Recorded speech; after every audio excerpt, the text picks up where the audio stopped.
So we got to look ahead to the Cup Series under the lights here at Richmond on Saturday night. Another short track coming up here, and managing tire wear in the race is going to be the key factor to victory in the D-shaped three-quarter mile oval here at Richmond. It's, to me, tire wear and managing that with productions and late pit stops, 2 tires, 4 tires. That's the key here coming up. The drivers are going to be racing in tight conditions. You're going to have to be aggressive in those tight conditions, which will take out half of this field because they can't be aggressive in these tight conditions that they'll be racing in this weekend at Richmond. There's a specialty here in this racetrack that only a few drivers specialize at. That's right. And it's going to be fun to watch in this battle. And these short races, it's just, you've seen it, right? Ty Gibbs last week kind of was the surprise getting out there in front of Christopher Bell. But it's going to be similar guys out there in the front. Saturday, racing at Richmond. 7 p.m. Eastern time, 4 p.m. out here for us in the left coast.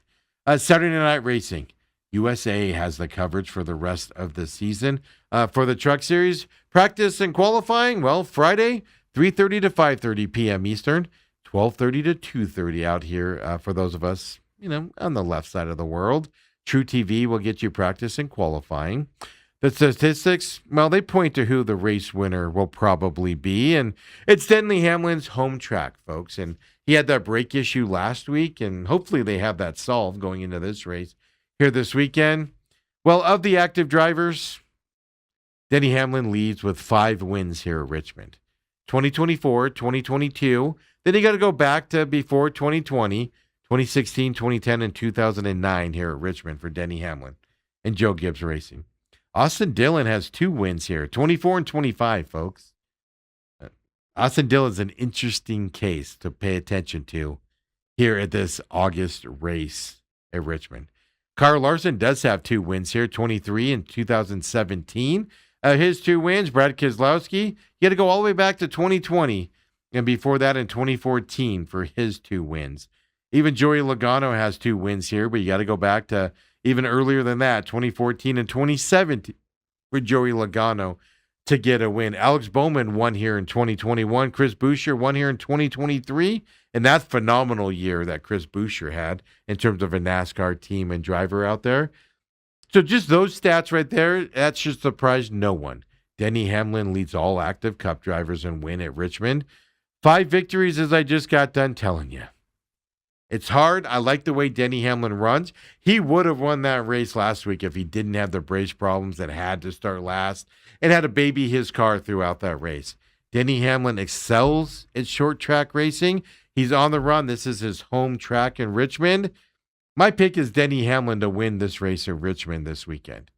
You just can't ignore how well he races at this track. But here's the question. I'm going Denny Hamlin. I don't like to pick the favorites in these situations, but Denny Hamlin hasn't been dominant.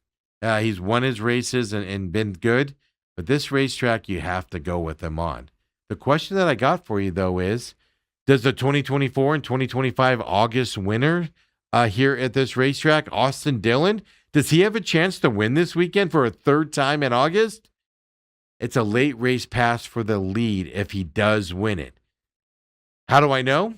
August of 2025, last year, Austin Dillon passed Brad Keselowski on lap 351, which is about 49 laps to go to get the win in 2025 in August. If you want to go back the year before that, in August of 2024, Austin Dillon passed Joey Logano and Denny Hamlin. That was on lap 408, 1 lap to go to win. Austin Dillon, pay attention to where Austin Dillon is on this racetrack. If he's anywhere close to the lead when you get under 50 laps to go, pay attention. He could sneak up there and get another victory here at Richmond, and a late victory at that. Kind of a long shot, but something to pay attention to. What about Joey Logano and Ryan Blaney, right? The Penske Ford fellas. I give them a shot to be there at the end, especially Blaney here in this race. Joey Logano, he's shown, right? I just told you there. And he's won this race recently. Blaney. I think they got a shot. They run these competitively. Joey Logano, you just got to question if he's going to get mixed up into something to keep him in that front. But definitely look for Ryan Blaney to be competitive and maybe get the win here at Richmond. Christopher Bell, look, second place finishes left and right. Short track again. Christopher Bell absolutely has a chance to win this race. I would pick Christopher Bell. I'm just going to be honest with you guys and gals.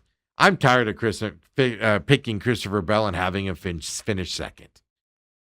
I'm just tired of it. I need a break from it. I keep picking him in races, and he gets there and gets second place finishes. Maybe I'm the curse. Maybe Christopher Bell can get to the victory lane if I don't pick him this weekend to win. So I'm going to go on that. I'm expecting a fast, a competitive, a tightly raced racetrack on Saturday night under the lights. I'm expecting this race to come down to a pit decision like it did last weekend. Like Ty Gibbs took 2 tires and Christopher Bell took 4 and never could look back. I'm expecting that type of a finish here coming up on this 3/4 mile asphalt D-shaped oval. And D-shaped just means backstretch is a straight line and the front stretch has that big D front, the big rounded front on the inside. It's going to be a fun battle here coming up this weekend. I'm looking forward to it. Here coming up at Richmond, and then we're just going to get more clarity going into the chase as well. Come back and join us next week here on the Pit Stop. Don't forget, subscribe to the YouTube or Rumble channel, TME Media AZ on YouTube or on the Rumble side. Don't forget to follow us on X as well, the Pit Stop Talk. Also, don't forget TME Media AZ, folks. I'm so excited for this weekend in racing. Have a great racing weekend. We'll see you next week, everybody.